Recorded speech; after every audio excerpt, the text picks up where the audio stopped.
Good evening.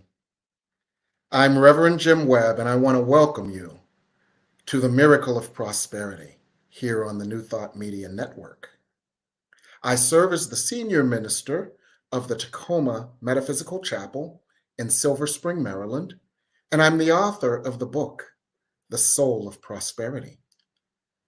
And so, my question for you is, what type of prosperity do you desire? Because there are a myriad of numbers of ways that we can experience prosperity. We can experience relationship prosperity, where we feel an inner harmony that is outpictured in the form of harmony with our friends, our families, and our lovers. We can experience financial prosperity, where our finances are no longer a source of worry, but are a source of joy. We can experience logistical prosperity, where our lives just simply work, and where what we once called coincidences or synchronicity becomes the norm and not the exception. We can experience spiritual prosperity in the form of the peace that passes all understanding and joy and fulfillment. We can also experience physical prosperity, where our bodies are temples and repositories of joy and light and balance and ease. Or we can experience the Z of prosperity, which is all of the above. And there's a little surprise that I'm going to share with you at the end of the show about the Z of prosperity. So at the end of the show, I want someone to ask, as one of the questions in the last segment, so Reverend Webb, what is the Z of prosperity? And I'll tell you then. So keep that in mind. But in the meantime, I want to talk with you tonight about two interlocking, intertwined keys to prosperity. These two keys to prosperity are almost synonymous. They are two sides of the same coin, and they work together dynamically to enable us to experience any and every type of prosperity that we desire. So the two interlocking keys to prosperity that I want to talk with you about tonight are self-love and self-forgiveness. Now, in my book, The Soul of Prosperity, we went through a lot of things that blocked our prosperity. We looked at the silent saboteurs that blocked our prosperity. We looked at issues of the past and worries about the future that could block our prosperity. And we started developing a game plan to create more prosperity in our lives, because the book is, in a sense, it turns into a workbook for creating your own prosperity. And one of the key premises of the book that everything continually pointed to was that self-love is the key to prosperity. And self-forgiveness is the key to self-love. So we're going to talk about those two tonight. And not only are we going to talk about them, we're going to offer you some practical, practicable, usable, relevant, and easy tools to develop more self-love and more self-forgiveness. And when I say we, I am not just talking about me. I have a very special guest tonight, one of your favorite guests. And that is my dear friend, Edward Miller, author of the book Soul Power. The subtitle of the book Soul Power is, it's a story of soul evolution, but it's also a story of self-love. So I want us all to welcome Edward Miller. Welcome, Edward. Thank you. Reverend Jim, I'm always pleased to be on your show. I love it being in your company, and I love the kind of discussions we have. I'm really pleased.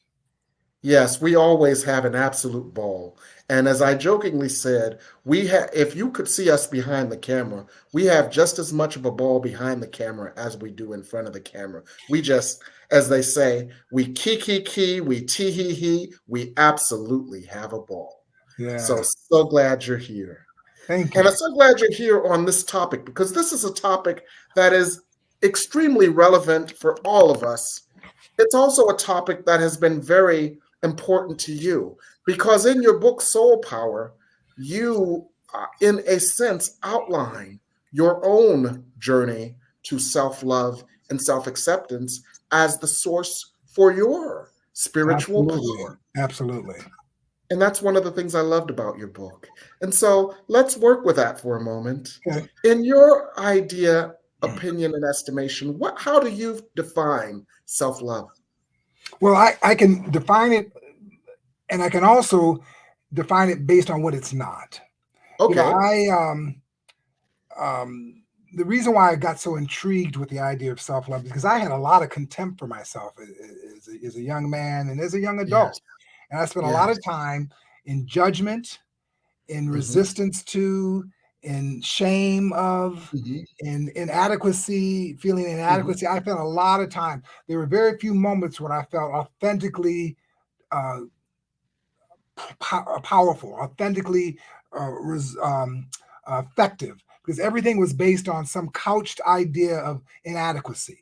So until I Yes. started working on self love, did I really Hmm. know some of the stories that I was stuck in that were not in my best interest. They were not Yes. loving to me, they were not in support of me, and they were just straight lies. Yes. Yes, absolutely. In my book, The Soul of Prosperity, we talk about the paradox of perfection, where in our minds create these lies about what is perfect and what is not. And Yes, what is perfect is almost this cartoonish set of ideas of what we are, quote, supposed to be, based on what the media has taught us or how the media has miseducated us. yes, And then we have us, and we always feel that we have missed the mark, and yes. we beat ourselves up, we withhold from ourselves, we punish ourselves, we condemn ourselves, and we relegate ourselves to all kinds of struggle as a Absolutely. You know what's result. interesting is that, when before I understood really what self-love was, I Uh-huh. was in great resistance to the idea of Yes, accepting myself for who I am. I was in a yes. real resistance to that because I felt if I accepted myself for the way that I am, then I was selling Hmm. myself short. I was, accepting my inadequacy, Hmm. living living and accepting my insufficiency, and that was Yes, not true at all. exactly. That Yeah, was just I a mean, but judgment you I had had placed to on yourself. realize, yes, I had to realize that judgment had me stuck in a space of unlovingness. I mean, it just Yes. did. Yes. And this is very interesting. And this is just coming out in this moment. And that's why I love having conversations with you, because when two or more are gathered, so there shall I be, says the Holy Spirit. And what has just happened with me is that I just got this very interesting idea. And that was the two stages that get us to self love. And that helps us to understand what self love is and what self love is not. The first thing that we often think about in terms of self love is egoic self love, love for ourselves as the egoic being, and love for ourselves based on those things that our ego values. But that's just an intermediate step to Absolutely. ultimate self love, which is that awareness of ourselves as love, as loving, as lovable. And it is a state of inner being where we continually nurture the life force, the chi, the energy of love that is our intrinsic essence. And Yes. as we experience that in meditation more and more and more and cultivate that, that essence is simply love. It And is. so self love is not this thing we attain based on our outer outer conditions that we meet, because that's conditional love. But self love is an inner state that we attain. And that second phase of self love is where I strive to be. How Yeah, about I you? do too. I do too. And you talk about this ego love. The ego is love. Aren't I beautiful? Aren't I smart? You know, I'm better than most. There's this belief that we're somehow special. Yes. That being special keeps us Yes. feeling self-righteous and important. But Yes. in truth, it's diminishing us. It's Yes. keeping us caught up in distractions instead of the truth. Yes. We are love. We can't be anything but love. Amen. A Course in Miracles calls it the illusion of specialness. Yes. And that's a detour that takes us away from and around the joy that we seek. But most people, when they're looking for what self-love is, they think that's exactly what it is. Yeah, It's this exactly. ego understanding of your persona that makes you special. Yes. And let's break that down a little bit more. What happens when we are in that illusion of self-love? Well, We are always chasing after all of those symbols that we think will verify and validate our self-love. This absolutely. job, this car, this title, this this educational degree, this spouse, this coat, this set of earrings, these consumer things, because we think that those validate our quote specialness. And Yeah. while we're chasing those, what are we ignoring, Ed? Oh, we're ignoring our own hearts. Yes. We're ignoring our own feelings. Yes. We're busy setting, idealizing an image of ourselves that's not real anyway. Yes. It's not looking at our tenderness and our trueness. It's not. And our intrinsic love. Yes. That is our essence. Well, first of all, this ego love we're talking about that we're chase after, it's always has a dark side to it. Yes. It always has a shadow. And Mhm. if I'm going to be the smartest guy in the world, there's a shadow in me that believes I'm dumber than a bunch of rocks. If I'm going to be Exactly. the most compelling and interesting guy in the world, there's part of me that feels I'm just as boring as a toad, because that's how the mind works. So you can't Yes. count on the mind for Mm. defining your identity as Mhm. being lovable or Mhm. loving enough. You have to count Yes. on the truth of your nature. Yes. And to count on the truth of that nature, you have to experience the truth of that nature. Yes. And you experience the truth of that nature through the prayer, through the meditation, through the spiritual practice, through the spiritual experience of yourself as the I am self. And That's why right. is that so important to prosperity?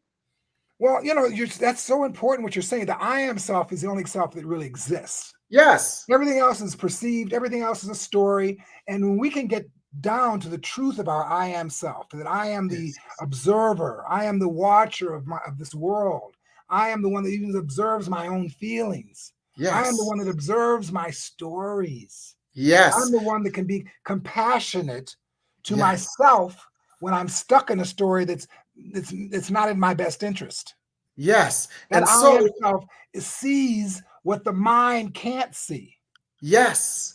And that I am self is the source of our prosperity. It is.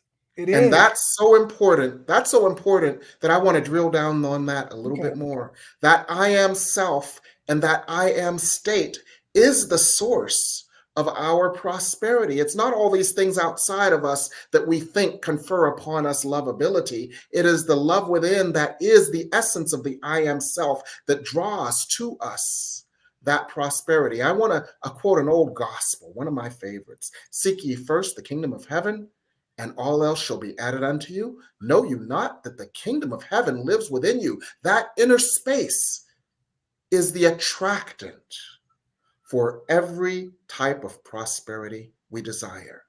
And It's why is that? interesting you have that inner space, because that's exactly what it is, space. Yes. It's And why without is, evaluation, it's without judgment, it's yes, without thought, because it's just yes, space, and it's yes, grounded in love. yes. It's And why is that the attractant for prosperity? For God, and this is A Course in Miracles lesson 103, God being love is happiness. yes, So when you are in that inner space, you are in your God self. You are one with God. You are aligned with God. God pours itself into you and its will for you, which is perfect happiness. And what yes, is perfect happiness other than prosperity? yeah, So that inner space that is Self-love is the key to prosperity. I agree, man. Yeah. I spend a lot, just like everybody else, because I'm human. I Mhm. get triggered with negative thoughts, with fear, Yes. with judgment. I get triggered with that. But what I Yes. have is space. And I'm Mhm. always able to let go of those thoughts and let go of those stories in space and Mhm. allow love to replace all that stuff Yes. that's not Yes. there to begin with.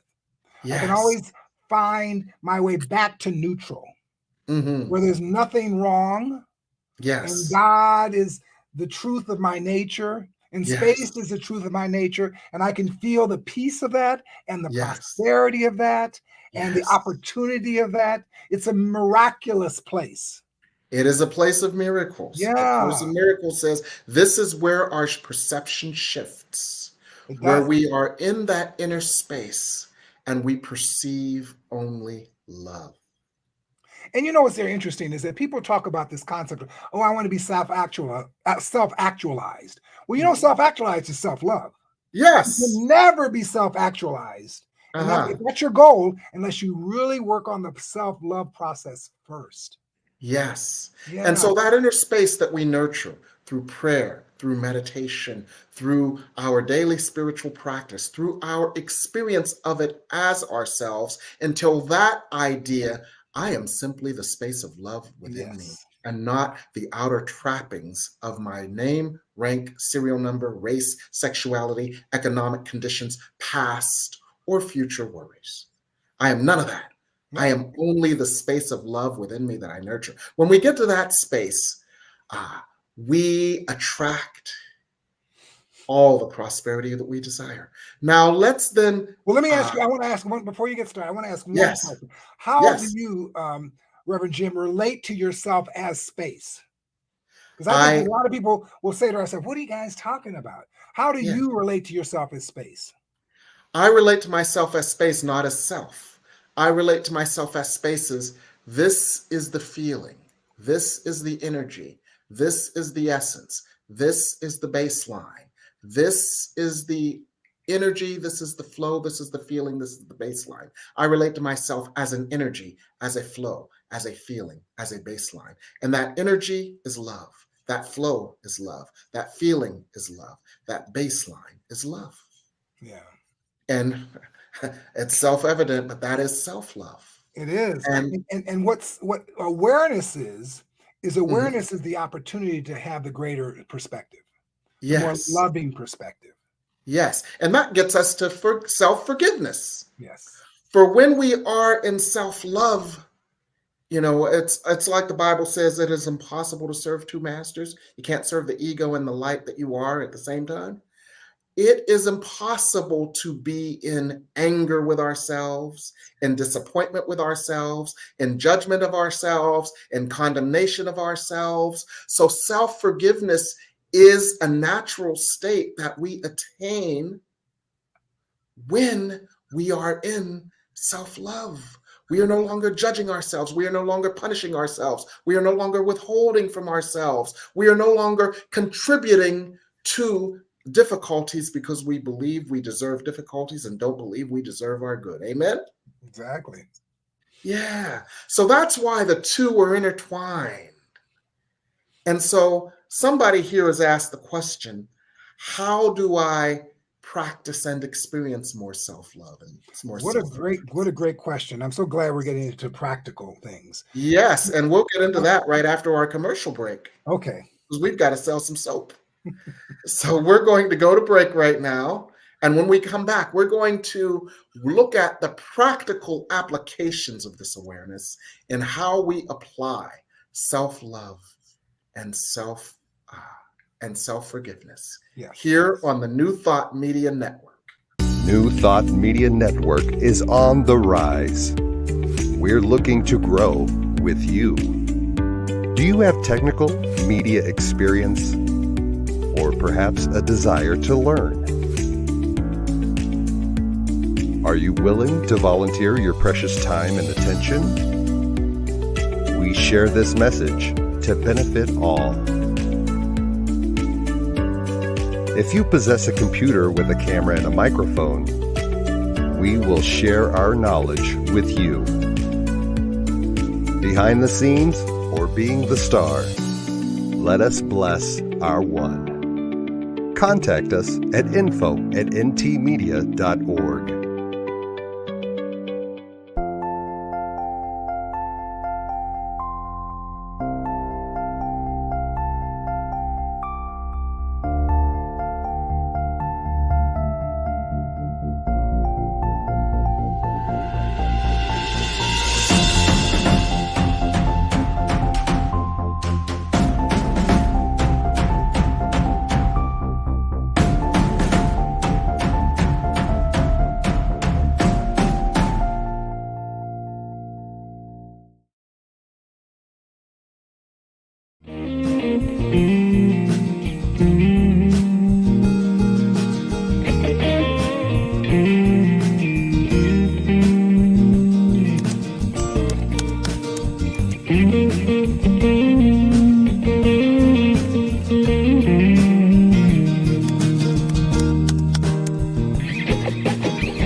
And we're back here on the New Thought Media Network with my guest, Edward Miller, author of Soul Power.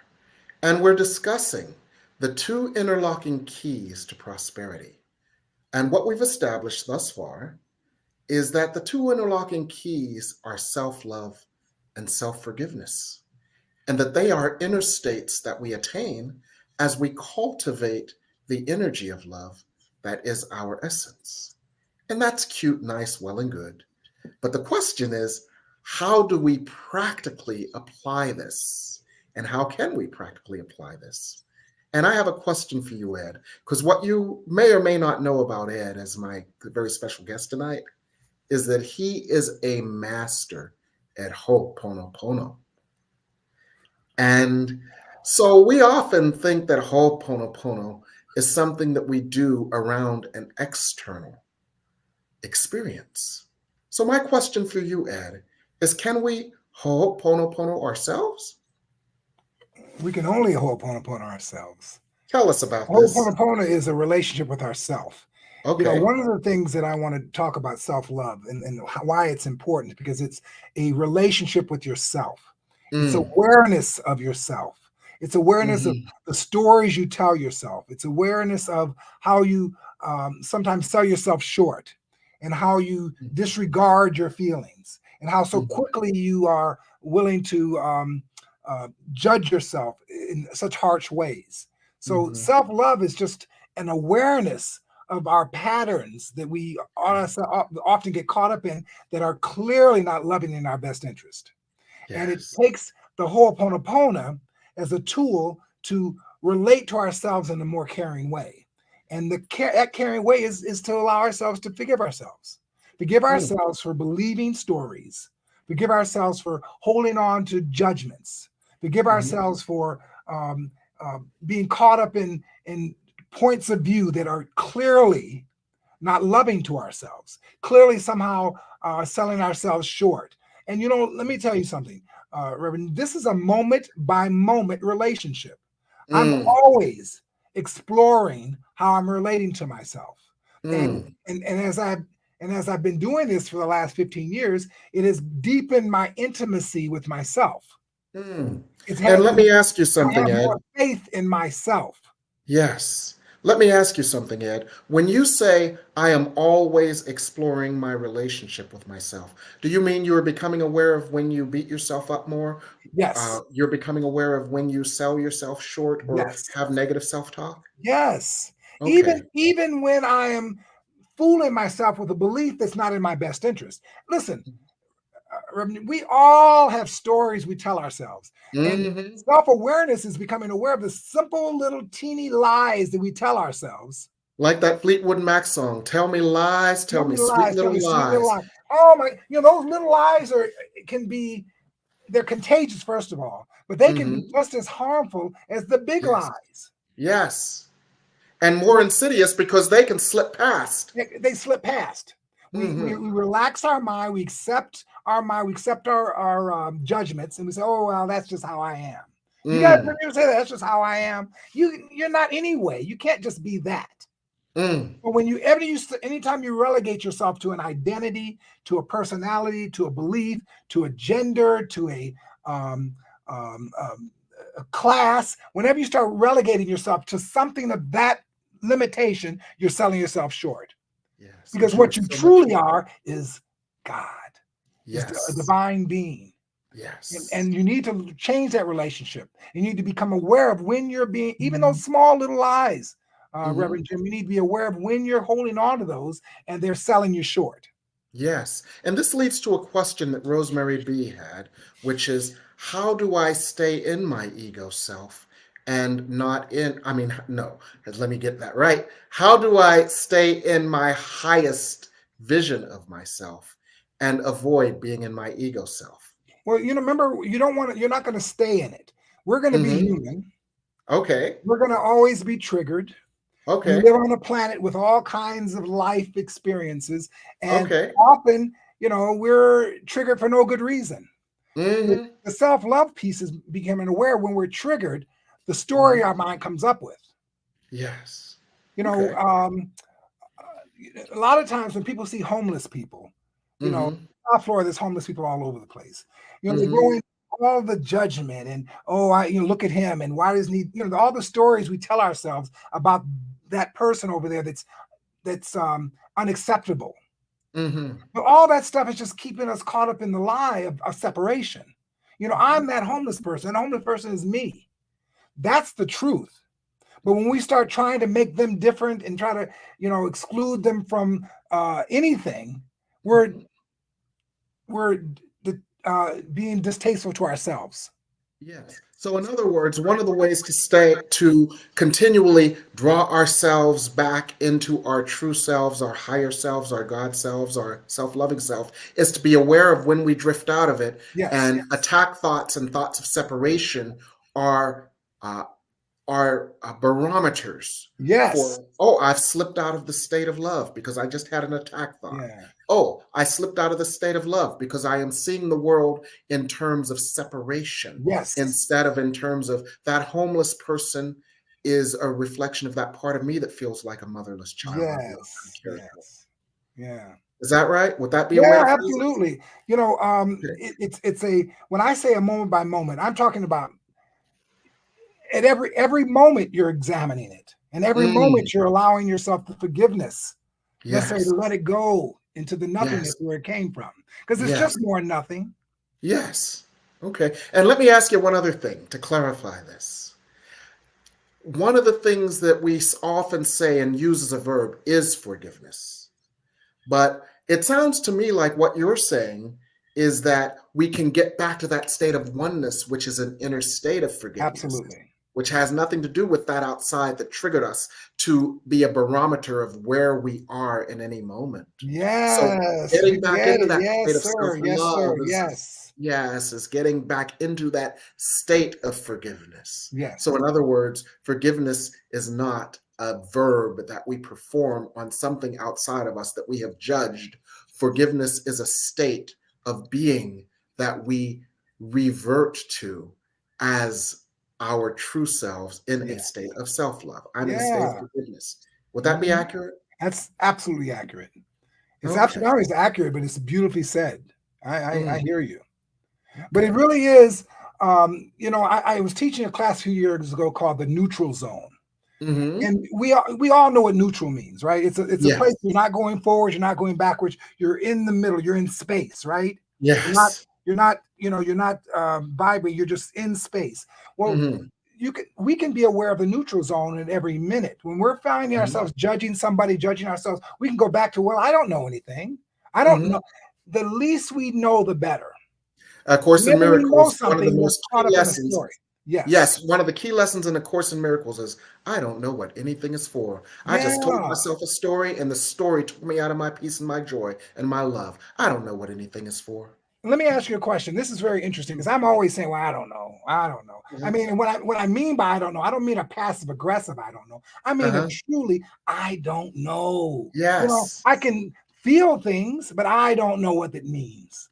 I Yes. can have thoughts, but I don't know if they mean anything. Uh-huh. I can get triggered, but I don't know if it really matters. You know what I mean? And I can Yes. stay in that I don't know area and let things just keep moving and keep me Mm-hmm. moving, instead of Yes. clinging to ideas that get me caught in judgments and Mm-hmm. stories. Yes. And as A Course in Miracles says, let me be still and listen to the truth. When I don't Yeah. know, God will tell me. And the more I open to, hey, I don't know what this is all about, God, what do you think? The thoughts of God start popping into our heads, and that's when we get this idea. And this idea is from a totally different perspective than our egoic point of view. It's a greater perspective, and it's usually grounded in love. Yes, exactly. And that's, when I don't know, and Bhagwan Sri Rajneesh, also known as Osho, said, if you want to find God, you got to lose your mind. And he didn't mean going crazy on the street, like that song Old Black Betty, where she had a child and the thing ran wild. That's not what he meant when he said lose your mind. He meant you have to lose the miseducation of your ego mind in order to open to the mind of God. And also, listen to this, we also have to let go of trying to understand things. Yes. Because as Yes. soon as we put our thoughts into trying to understand things, it puts it into an ego that can Yes. never understand anything, but it's in search of meaning and reason. And it just Yes. can make things, it always creates more chaos. Yes, I don't know what anything is for. So we've got some wonderful questions here. And I want to go to Tracy's question about, is it normal to feel disheartened? Oh, I can read without my glasses. This is a miracle right here. I've been eating carrots. I got mine on. It's a miracle I can read this without my glasses. Now I can read it even more because it's on the bottom of the screen. Is it normal to feel disheartened when we don't accomplish a goal? For example, she was striving to win the President's Club award at work and didn't win it. Is it possible to feel neutrality about such a situation? What a great question. Can I answer that? That's why you're here. First of all, it is absolutely normal to feel disheartened.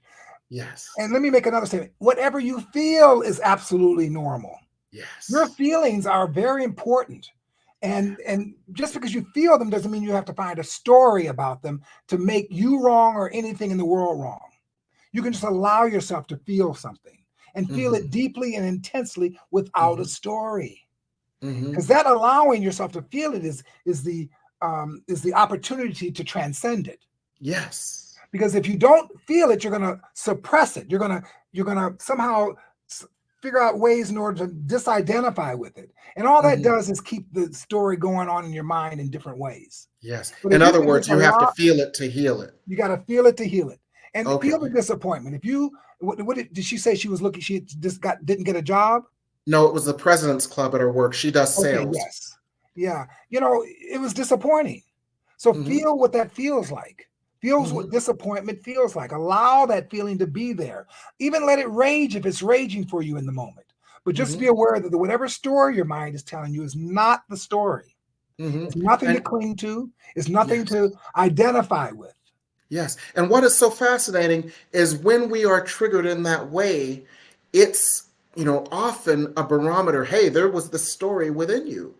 You felt like you were only lovable. You felt like you were only safe. You felt like you Mm, were only going to get what you needed to survive if you met this condition. This is yes, a place where you were not feeling unconditional love, but the story was you placed a condition on your lovability. you did. And when you realize that, it's like, hey, I placed a condition on my lovability. Why don't I let God into that place so I can feel God's unconditional love? Absolutely. So this matters less. And so I Yes, feel loved, protected, safe, provided for, and guided, whether this happened or not. yes.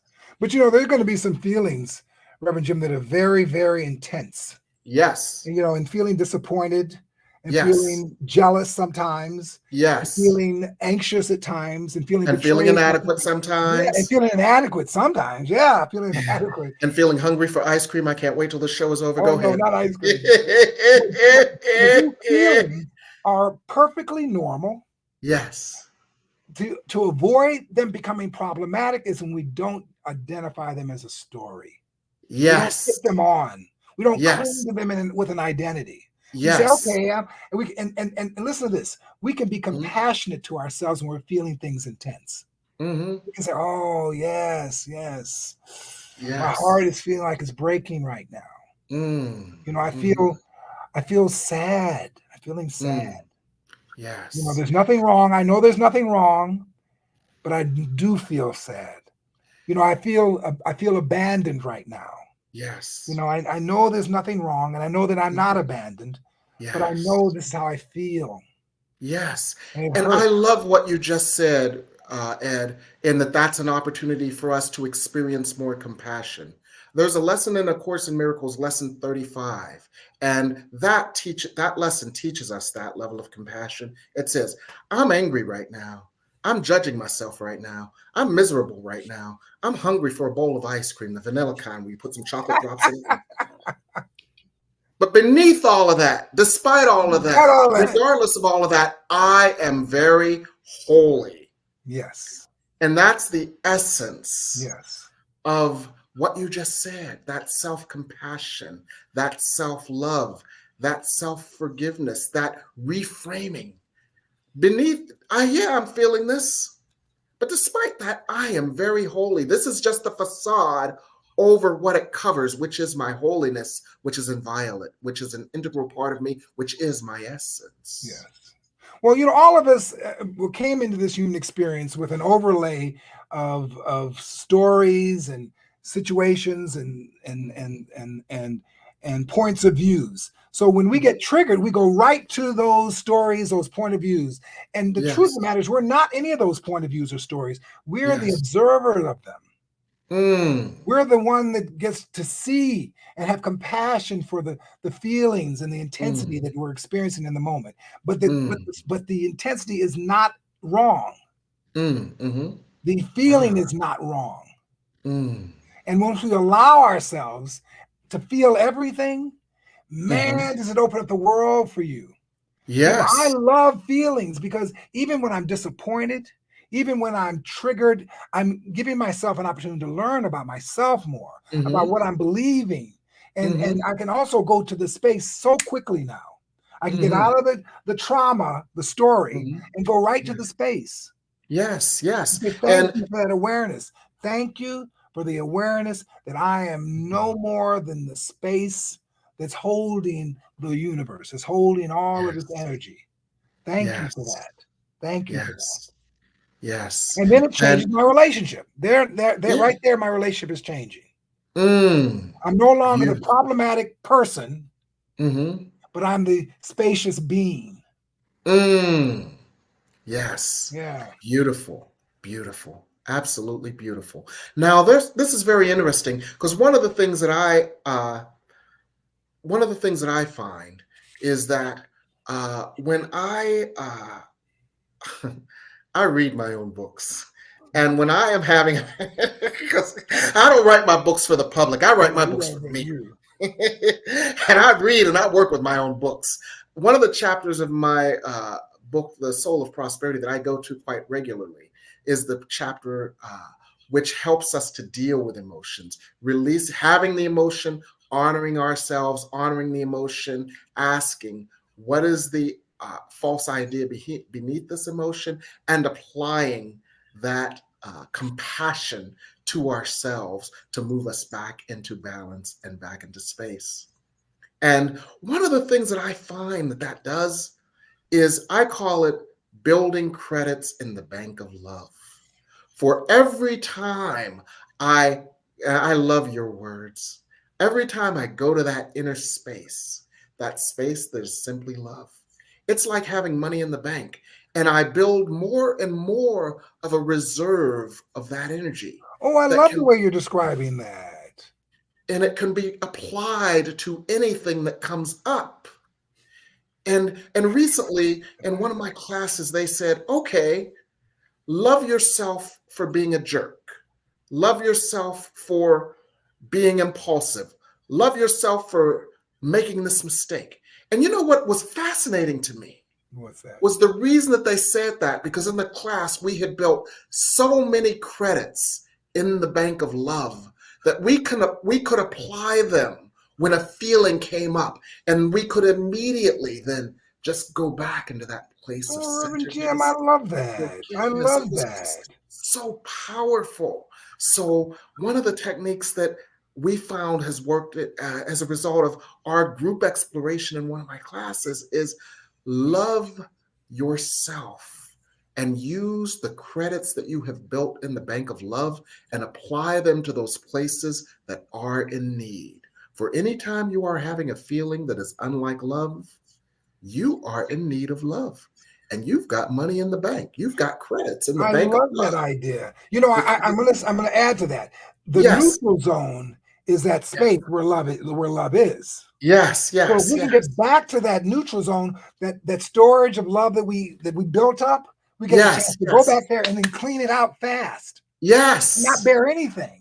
Yes. You know, my wife is always says, you're always moving through things quickly. You're in a problem and you're out of a problem. You're in a situation and you move because I allow myself to move through things energetically quickly. Uh-huh. And I don't have a lot of faith in the stories my mind comes up with. I just don't. Yes, you've disempowered those stories. Yeah.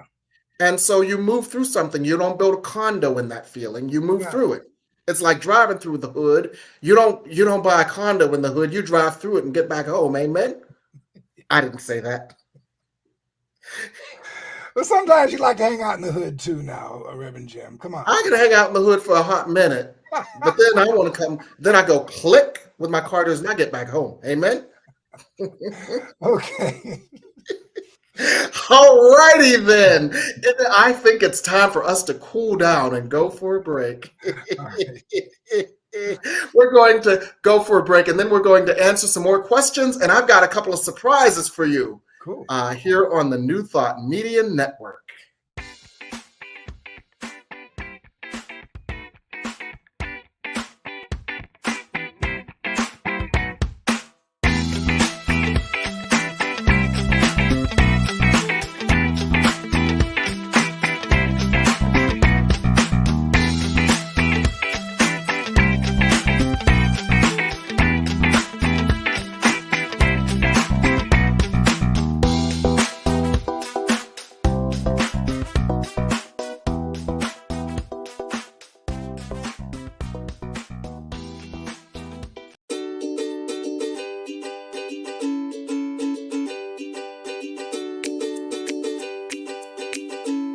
Thank you, Center for Spiritual Living Denver, for your continued support.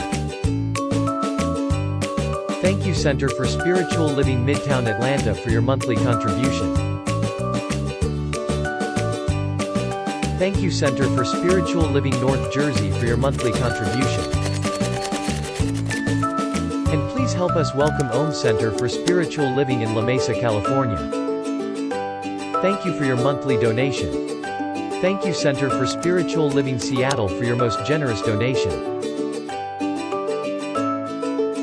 And a special thanks to Hefferlin Foundation for your generous technology grant.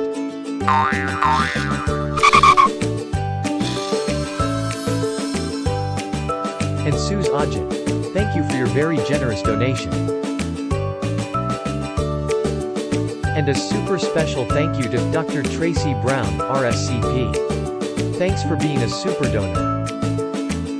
And a big shout out to all our committed donors.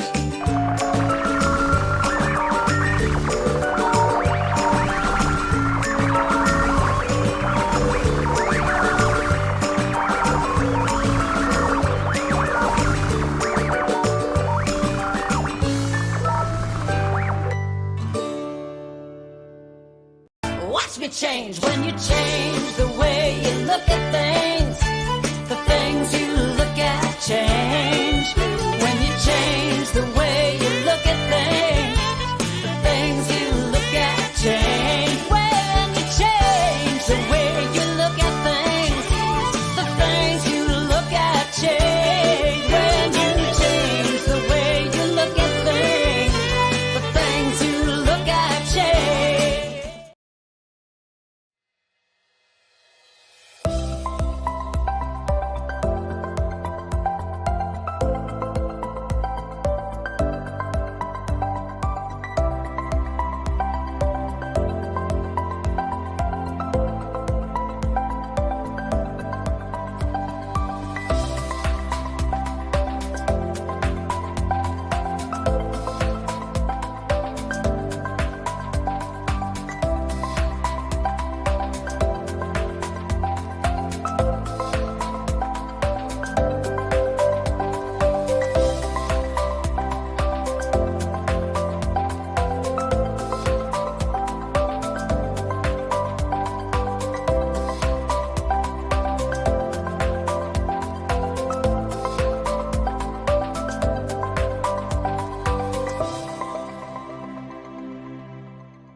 And we're back here on the Miracle of Prosperity with my special guest, Edward Miller.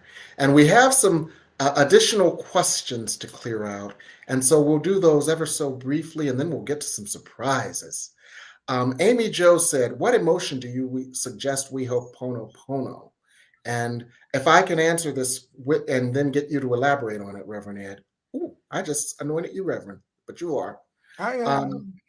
Any emotion unlike love, peace, or joy is Mhm. an opportunity for Ho'oponopono. What do you think, Ed? Oh, I think that's so accurate. Any emotion that's not celebrating you, that's not loving you, that's not encouraging you, is worth allowing yourself to forgive yourself for hanging on to it, and forgiveness, and say, please forgive me. Please forgive me. Mhm. I'm sorry for bearing thoughts and emotions and stories that don't love me, that aren't in my best interest. Yeah, there's always an opportunity to let go and release. Beautiful. Beautiful. And now sometimes, and I have had this experience as well, and so Carlisa brought it out, our beloved Carlisa says, sometimes I don't even realize I'm in the funk. What are Yes. some hacks for that? What do you think, Ed? Oh, I love that one. Well, you know what? Listen, I sometimes I don't realize when I'm in my funk, and Mm, then the and then because as you talked about that bank I've created of love and awareness, there's a trigger that opens it up, and then I see that I'm caught into an energy that's not in my best interest. But I can mm. stay locked up for a few minutes in an unloving Yeah. thought, Uh-huh. and and you know what else is a really interesting feeling is we all feel this righteous indignation. This Mhm. I feel strongly about this, and it's usually bullshit, but we feel strongly about it. When Mhm. I'm riled up in that ego emotion, Mhm. I become aware of it feels good for a minute, and then I Mhm. know I'm lying to myself. I know it, Mm. and I'm smart enough now, which I wasn't at first, is to um, uh, dis disengage it, to Mm. deconstruct it, to Mm. take it apart, to Mhm. find the love. Mhm. As I said, this has been a practice I've worked on for a very long time. And at Mhm. first, you're going to get caught up in your thinking, you're going to get caught up in your stories. And until you put more awareness on them in love, Mhm.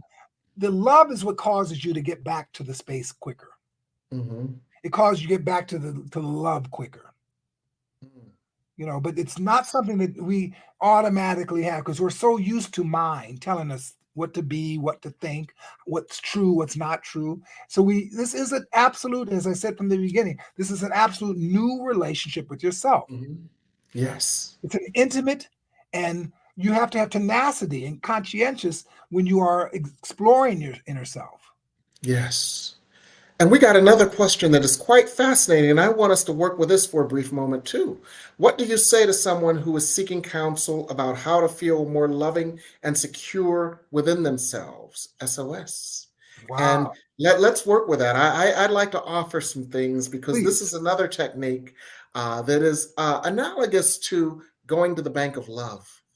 But what I've advised some people to do is to sit in loving, objective self-inventory. Yeah. And what I mean by loving, objective self-inventory, what are the characteristics of you? And writing them down without judgment. And in a sense, applying loving energy to any and every characteristic of you. I like that. Including characteristics that your ego would judge, my big lips, my big nose. But putting them on a sheet of white paper and consciously allowing the Holy Spirit of light and love that flows to you at all times. So you get into a meditative state first. Yes. And then you work with this inventory. And in a sense, that's a practical way to apply love to characteristics about yourself that you have previously judged. And what you start doing is you start letting love in to all of those places where judgment has lurked. And the love heals, dissolves, and displaces the judgment and the condemnation until only love is left. I like that. I think meditation is another tool that I strongly, strongly believe in. But most of my clients tell me how hard it is for them to meditate. So often I give an alternative to meditation where you can do practices where you just slow down. You just like taking a walk, taking a swim, going out fishing, doing some knitting. Do practice where you get to slow down your thinking. Because the more you slow down your thinking, the more you're creating the space for a new perspective. Exactly. I tell them, go to the gym and get on the treadmill. Walk in the woods. Go walk your dog. Well, our bodies are perfect tools for moving through things. Exactly. When we move energy, we're moving emotion. When we move emotion, we're moving energy, and we're moving the old energy out, creating a void so that the new energy of love that we call forth can come through. And it's time for some surprises. So what are you working on these days, Ed? Well, I'm about to start a series on non-duality. I teach Ho'oponopono, I teach self-love, but the essence of everything I teach to me just comes down to non-dual love. The awareness of who I am, the awareness of what I'm not, and what I can't be, and the awareness of how I can relate to myself in a more loving way using non-dual practices. So I'm going to start a series. I think I'm going to make it a 6 or 8 week series where I really get into the principles of non-dual love. Okay. So that's what I'm working on now. Okay, cool. Let us know when that happens. I don't know whether you'll be a guest again because I don't know if I like you. But in case, if you're a guest again, I'll be glad to share all that information. So what are you working on? Oh, man. Well, first of all, I want to give everybody an apology because last week we had some technical difficulties. We had some technical difficulties here at home because a plane ran into power lines near my home and I was out of power. So I went somewhere else and we had technical difficulties and we couldn't bring the show to you. So one of the first surprises, and there are 3, is that if you go to my website, www.revjimwebb.com, I'm going to give you a free gift in order to make up for the fact that we had those technical difficulties last week. So go to my website, www.revjimwebb.com, and register, sign up with your email address on my website, and you will get a free gift. But that's a minor surprise. The other surprise that I've got, speaking of classes, is my new classes. They're actually already 40% sold out, and with 6 weeks to go. But in January, I'm doing 2 classes, one on Monday night, one on Thursday night, and the 2 are intertwined. On Monday night, I'm doing Spirit Speaks on your personal prescription for prosperity. Spirit will let you know what are the things unique to you, personal to you, that you can work on to create your prosperity. What are some hidden pratfalls, and what are some hidden opportunities specifically for you? So you get your own personal prescription. And then on Thursdays, we're going to work with bringing your vision boards to life, how to merge your vision boards with your spiritual practice, how to amplify the energy of your vision boards, how to live in your vision boards and let your vision boards live in you so that it becomes inevitable that what's on your vision board is made manifest. And these are 8 weeks for the price of 6, 2 classes for the price of 1. You can see my website, www.revjimwebb.com, for that as well. But then the third surprise that I have for you is as follows. None of you know this yet because I've been keeping it kind of close to the vest. But I've got a new book that's going to be released on September 15th, and you can pre-order it now. My new book is entitled Prosperity from A to Z. And this might give you a hint as to what the Z was about. Prosperity from A to Z is an easy to read, quick ebook on key prosperity principles and practices. And there's one for every letter of the alphabet. For example, A is abundance, and it's 1 page, and it's about how we can cultivate a consciousness of abundance so we can allow abundance in all areas of our lives. So every letter has a prosperity principle or a prosperity practice. And you can pre-order it now. It's 99 cents until the first of the year. And you can pre-order it on Amazon.com. It's called Prosperity from A to Z. Now, one of the things you asked is, what is Z? And we were joking about this before. Does anybody here want to know what Z is? I'll tell you. Z is all of the above. All of the prosperity practices and principles in this 40-page ebook work together to help you to stay in a prosperity consciousness. You know why? And this goes back to a question that was asked earlier today. Sometimes we slip out of our prosperity consciousness, and then our prosperity engine stops running. So how can we stay in our prosperity consciousness? By looking at one of these every day, or reading a couple of pages every day, or working with one of the principles every day. And we will stay in that prosperity consciousness, keeping our prosperity engine running and effortlessly drawing to us the prosperity that we desire. Prosperity from A to Z, an ebook on Amazon.com by Reverend Jim Webb. It's available for pre-order now. It will be released on December 15th. And that's my surprise for you. Some of you didn't even know I was working on this. Congratulations. Thank you. I'm so excited.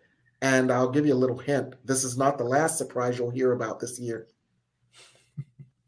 So that's what I wanted to share with you. And I want to thank everybody for joining us tonight on the Miracle of Prosperity. Thank you, Edward. It's always so wonderful to see you. So glad to have you. And I want to thank everybody who joined us in the audience here on the Miracle of Prosperity, here on the New Thought Media Network.